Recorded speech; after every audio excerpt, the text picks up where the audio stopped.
ನಮಸ್ಕಾರ, ಇದು ಟಿವಿ9 ವಿಶೇಷ. ನಾನು ಅವಿನಾಶ್ ಶಿವನ್. ಇರಾನ್ ಮತ್ತು ಇಸ್ರೇಲ್ ನಡುವೆ ಸದ್ಯಕ್ಕೆ ಯುದ್ಧದ ವಾತಾವರಣ ನಿರ್ಮಾಣ ಆಗಿದೆ. ಪರಸ್ಪರ ಅಟ್ಯಾಕ್ಗಳು ಶುರುವಾಗಿದೆ. ನೀವು ಕೂಡ ನೋಡ್ತಾ ಇರ್ತೀರಾ, ಇರಾನ್ ಮತ್ತು ಇಸ್ರೇಲ್ ನಡುವೆ ಸಂಘರ್ಷ ಶುರುವಾಗಿದೆಯಂತೆ.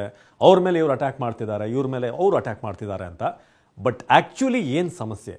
ಭಾಳ ಸಿಂಪಲ್ ಆಗಿ ಒಂದು ವಿಡಿಯೋದಲ್ಲಿ ನಿಮಗೆ ತಿಳಿಸ್ತಾ ಹೋಗ್ತೀವಿ.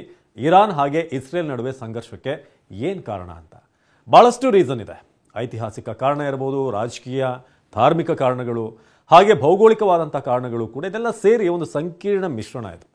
ಒಂದಷ್ಟು ಕಾರಣಗಳನ್ನು ನಾವು ಒಂದೊಂದಾಗಿ ನೋಡ್ತಾ ಹೋಗೋಣ. ಇನ್ನು ಈ ಐತಿಹಾಸಿಕ ಹಿನ್ನೆಲೆ ಏನು? ಈ 1979 ಇರಾನ್ನ ಇಸ್ಲಾಮಿಕ್ ಕ್ರಾಂತಿಯ ಮೊದಲು ಇರಾನ್ ಹಾಗೆ ಇಸ್ರೇಲ್ ಎರಡೂ ಕೂಡ ಭಾಳ ಸೌಹಾರ್ದವಾಗಿ ಇತ್ತು. ಇರಾನ್ನ ಶಾ ಆಡಳಿತದ ಅಡಿಯಲ್ಲಿ ಎರಡೂ ದೇಶಗಳು ಕೂಡ ವ್ಯಾಪಾರ, ಗುಪ್ತಚರ ಸಹಕಾರ ಕೂಡ ಹೊಂದಿದ್ವು.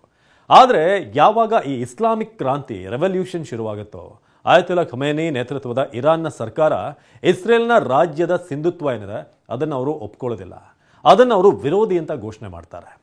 ಇರಾನ್ನ ಈ ನಿಲುವು ಸಂಘರ್ಷಕ್ಕೆ ಪ್ರಮುಖ ಕಾರಣವಾಗುತ್ತೆ, ಅಲ್ಲಿಂದ ಟ್ರಿಗರ್ ಆಗುತ್ತೆ. ಎರಡನೇ ವಿಚಾರ ಬಂದು ಪ್ಯಾಲೆಸ್ತೇನ್ ವಿಷಯ. ಇರಾನ್ 1947ರಲ್ಲಿ ವಿಶ್ವಸಂಸ್ಥೆಯ ಈ ಪ್ಯಾಲೆಸ್ತೇನ್ ವಿಭಜನಾ ಯೋಜನೆ ಏನಿದೆ ಅದರ ವಿರುದ್ಧ ವೋಟ್ ಮಾಡುತ್ತೆ. ಹಾಗೆ 1949ರಲ್ಲಿ ಇಸ್ರೇಲ್ನ UN ಸದಸ್ಯತ್ವ ಏನಿದೆ ಅದನ್ನು ಇರಾನ್ ವಿರೋಧಿಸಿರುತ್ತೆ. ಇರಾನ್ ಪ್ಯಾಲೆಸ್ತೇನ್ನ ಸಂಪೂರ್ಣ ಸಾರ್ವಭೌಮತ್ವವನ್ನು ಬೆಂಬಲಿಸುತ್ತೆ. ಹಾಗೆ ಇಸ್ರೇಲ್ನನ್ನು ಆಕ್ರಮಿತ ರಾಷ್ಟ್ರ ಅಂತ ಕರೆಯುತ್ತೆ. ಇದು ಇರಾನ್ನ ಧಾರ್ಮಿಕ ಮತ್ತು ರಾಜಕೀಯ ತತ್ವಶಾಸ್ತ್ರದ ಕೇಂದ್ರವಾಗಿದೆ. ಇನ್ನು ಪರೋಕ್ಷ ಯುದ್ಧ, ಉಗ್ರಗಾಮಿ ಗುಂಪುಗಳ ಬೆಂಬಲ, ಇದು ಮತ್ತೊಂದು ಟ್ರಿಗರಿಂಗ್ ಪಾಯಿಂಟ್. ಇರಾನ್ ಲೆಬನಾನ್ನ ಹೆಜ್ಬುಲ್ಲಾ, ಗಾಜಾದ ಹಮಾಸ್, ಯೆಮೆನ್ನ ಹೌತಿ ಗುಂಪುಗಳಂತ ಈ ಉಗ್ರಗಾಮಿ ಸಂಘಟನೆಗಳಿಗೆ ಹಣಕಾಸು, ವೆಪನ್ಗಳನ್ನು, ಟ್ರೈನಿಂಗ್ಗಳನ್ನು ಕೊಡುತ್ತೆ. ಈ ಗುಂಪುಗಳು ಇಸ್ರೇಲ್ನ ವಿರುದ್ಧ ದಾಳಿಗಳನ್ನು ನಡೆಸ್ತವೆ. ಇದರಿಂದ ಇರಾನ್ ಮತ್ತು ಇಸ್ರೇಲ್ ನಡುವೆ ಮತ್ತೊಂದು ಟ್ರಿಗರ್ ಪಾಯಿಂಟ್ ಇದೆ. ಈ ಸಂಘಟನೆಗಳಿಗೆ ಇರಾನ್ ಬೆಂಬಲ ಕೊಡುತ್ತೆ ಅನ್ನೋದು. ಫಾರ್ ಎಕ್ಸಾಂಪಲ್, 2023 ಅಕ್ಟೋಬರ್ 7ರಂದು ಹಮಾಸ್ನ ದಾಳಿಯ ಇಸ್ರೇಲ್ನ ತೀವ್ರ ಪ್ರತಿಕ್ರಿಯೆಗೆ ಕಾರಣವಾಗುತ್ತೆ, ಆ ಒಂದು ರಿಯಾಕ್ಷನ್ಗೆ ಕಾರಣವಾಗುತ್ತೆ. ಇದು ಇರಾನ್ನ ಬೆಂಬಲಿತ ಗುಂಪುಗಳಿಗೆ ಸಂಬಂಧಪಟ್ಟಿದೆ. ಇನ್ನು ಧಾರ್ಮಿಕ ಹಾಗೂ ರಾಜಕೀಯ ವೈರತ್ವ. ಇರಾನ್ನ ಶಿಯಾ ಇಸ್ಲಾಮಿಕ್ ಆಡಳಿತ ಇಸ್ರೇಲ್ನ ಯಹೂದಿ ರಾಷ್ಟ್ರವನ್ನು ಧಾರ್ಮಿಕವಾಗಿ ಮತ್ತು ರಾಜಕೀಯವಾಗಿ ವಿರೋಧ ಮಾಡುತ್ತೆ. ಇರಾನ್ನ ಸರ್ವೋಚ್ಚ ನಾಯಕ ಖಮೇನಿ ಇಸ್ರೇಲ್ನ ಸಂಹಾರಕ್ಕಾಗಿ ಎಲ್ಲ ಮುಸ್ಲಿಂ ರಾಷ್ಟ್ರಗಳನ್ನು ಕೂಡ ಒಗ್ಗೂಡಿಸುವಂತ ಕರೆ ಕೊಟ್ಟಿದ್ದಾರೆ. ಇದಕ್ಕೆ ಪ್ರತಿಯಾಗಿ ಇಸ್ರೇಲ್ ಇರಾನ್ನ ಮಧ್ಯಪ್ರಾಚ್ಯದ ಸ್ಥಿರತೆಗೆ ಬೆದರಿಕೆ, ಅದೊಂದು ಥ್ರೆಟ್ ಅಂತ ಪರಿಗಣಿಸುತ್ತೆ. ಇನ್ನು ಬಹಳ ಮುಖ್ಯವಾದಂಥ ವಿಚಾರಕ್ಕೆ ನಾವೀಗ ಬರೋಣ. ಪರಮಾಣು ಕಾರ್ಯಕ್ರಮ ಇದೆ. ಇಸ್ರೇಲ್ಗೆ ಈಗ ಇರಾನ್ ವಿರುದ್ಧ ಇರುವಂಥ ಆಕ್ಷೇಪಣೆ ಮುಖ್ಯವಾಗಿರೋದು ಪರಮಾಣು ಕಾರ್ಯಕ್ರಮ. ಈ ಇರಾನ್ನ ಪರಮಾಣು ಕಾರ್ಯಕ್ರಮ ಏನಿದೆ ಇಸ್ರೇಲ್ಗೆ ಪ್ರಮುಖವಾದಂಥ ಕಳವಳದ ವಿಚಾರ ಆಗಿದೆ. ಇಸ್ರೇಲ್ ಇರಾನ್ನ ಪರಮಾಣು ಸೌಲಭ್ಯಗಳನ್ನು ತನ್ನ ಅಸ್ತಿತ್ವಕ್ಕೆ ಬೆದರಿಕೆ, ಥ್ರೆಟ್ ಅಂತ ಭಾವಿಸುತ್ತೆ. ಇದನ್ನು ತಡೆಯೋದಕ್ಕೆ ಗುಪ್ತ ದಾಳಿಗಳು ಮತ್ತು ಗುರಿಯಿಟ್ಟ ಹತ್ಯೆಗಳನ್ನು ನಡೆಸಿದೆ. ಇದಕ್ಕೆ ಪ್ರತಿಯಾಗಿ ಇರಾನ್ ಕೂಡ ಇಸ್ರೇಲ್ನ ವಿರುದ್ಧ ಕ್ಷಿಪಣಿ ದಾಳಿಗಳನ್ನು ನಡೆಸ್ತಾ ಇದೆ. ಉದಾಹರಣೆಗೆ 2025 ಜೂನ್ನಲ್ಲಿ ತೆಹರಾನ್ನಿಂದ ಇಸ್ರೇಲ್ನ ಮೇಲೆ 200 ಕ್ಷಿಪಣಿಗಳ ದಾಳಿಯನ್ನು ಇರಾನ್ ಮಾಡಿದೆ ಅಲ್ಲಿ. ಇದು ಮತ್ತೊಂದು ಪ್ರಮುಖವಾದಂಥ ಕಾರಣ. ಇವತ್ತು ಕೂಡ ನಿನ್ನೆ ರಾತ್ರಿ ಇರಾನ್ನ ಪ್ರಜೆಗಳನ್ನು ಉದ್ದೇಶಿಸಿ ಮಾತನಾಡಿದರು ಬೆಂಜಮಿನ್ ನೆತನ್ಯಾಹು. ನಮ್ಮ ಟಾರ್ಗೆಟ್ ನೀವು ಇರಾನ್ನ ಪ್ರಜೆಗಳಲ್ಲ, ಆದರೆ ಇರಾನ್ನ ನಡವಳಿಕೆ, ಧೋರಣೆ ಅದು ನಮಗೆ ಸಮಸ್ಯೆ. ಯಾಕಂದರೆ ಅವರು ಇಸ್ರೇಲನ್ನು ಕಂಪ್ಲೀಟ್ ಆಗಿ ನಾಮಾವಶೇಷ ಮಾಡಬೇಕು ಅನ್ನೋದು ಇರಾನ್, ಹಾಗೆ ಅವರು ಸಪೋರ್ಟ್ ಮಾಡ್ತಿರುವಂಥ ಉಗ್ರ ಸಂಘಟನೆಗಳು, ಹಮಾಸ್ಗಳಿರ್ಬೋದು, ಹೆಜ್ಬುಲ್ಲಾಗಳಿರ್ಬೋದು, ಹೌತಿಗಳಿರ್ಬೋದು, ಇವರೆಲ್ಲ ಸೇರಿ ಇಸ್ರೇಲನ್ನು ಮ್ಯಾಪಿಂದ ಅಳಿಸಾಕಬೇಕು ಅಂತ ಪ್ರಯತ್ನ ಪಡ್ತಿದ್ದಾರೆ. ಇಂಥ ಸಂಘಟನೆಗಳಿಗೆ ಸಪೋರ್ಟ್ ಕೊಡುವಂಥ ಇರಾನ್ ಪರಮಾಣು ಶಕ್ತಿಯನ್ನು ಹೆಚ್ಚಿಸ್ಕೊಳ್ತಾ ಇದೆ. ಹಾಗಾಗಿ ಇದು ನಮಗೆ ಥ್ರೆಟ್. ನಾವೀಗ ಡೂ ಆರ್ ಡೈ ಸಿಚುವೇಶನ್ಲಿದ್ದೀವಿ.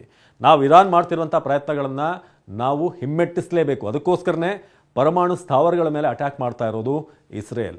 ಇದೀಗ ಇಸ್ರೇಲ್ನ ವಿರುದ್ಧ ಇರಾನ್ ಕೂಡ ಅಟ್ಯಾಕನ್ನು ಶುರು ಮಾಡಿದೆ. ಮಧ್ಯಪ್ರಾಚ್ಯದಲ್ಲಿ ಪ್ರಾದೇಶಿಕ ಪ್ರಾಬಲ್ಯಕ್ಕೆ ಸ್ಪರ್ಧೆ ಜೋರಾಗ್ತಾ ಇದೆ.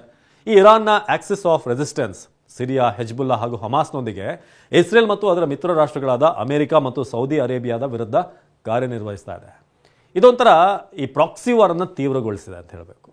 ಇನ್ನು 2023 ಅಕ್ಟೋಬರ್ನಿಂದ ಗಾಜಾದ ಯುದ್ಧದ ನಂತರ ಇರಾನ್ನ ಬೆಂಬಲಿತ ಗುಂಪುಗಳಾದಂತೆ ಈ ಹಮಾಸ್, ಹೆಜ್ಬುಲ್ಲಾದ ದಾಳಿಗಳಿಗೆ ಇಸ್ರೇಲ್ ತೀವ್ರತರವಾಗಿ ರಿಯಾಕ್ಷನ್ ಅನ್ನು ಕೊಟ್ಟಿದೆ. ಅದು ಈಗ ಸಂಘರ್ಷ ಉಲ್ಬಣ ಮಾಡ್ತಾ ಇದೆ. ಇನ್ನು 2025 ಜೂನ್ನಲ್ಲಿ ಇಸ್ರೇಲ್ನ ದಾಳಿಗೆ ಪ್ರತಿಯಾಗಿ ಇರಾನ್ ತೆಹರಾನ್ನಿಂದ ಕ್ಷಿಪಣಿ ದಾಳಿಗಳನ್ನು ನಡೆಸಿತು. ಇದು ಸಂಘರ್ಷವನ್ನು ಮತ್ತಷ್ಟು ತೀವ್ರಗೊಳಿಸಿದೆ.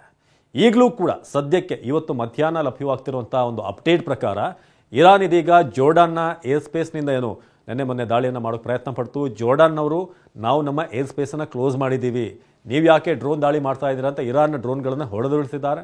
ಹಾಗಾಗಿ ಈ ಎಲ್ಲ ಕಾರಣಗಳಿಂದ ಈಗ ಸಬ್ಮೆರಿನ್ ಮೂಲಕ ಬಂದು ಇಸ್ರೇಲ್ ಮೇಲೆ ದಾಳಿ ಮಾಡೋಕ್ಕೆ, ಬ್ಯಾಲಿಸ್ಟಿಕ್ ಕ್ಷಿಪಣಿಗಳನ್ನು ಉಡಾವಣೆ ಮಾಡೋದಕ್ಕೆ ಈಗ ಇರಾನ್ ಮುಂದಾಗ್ತಿದೆ ಅಂತ.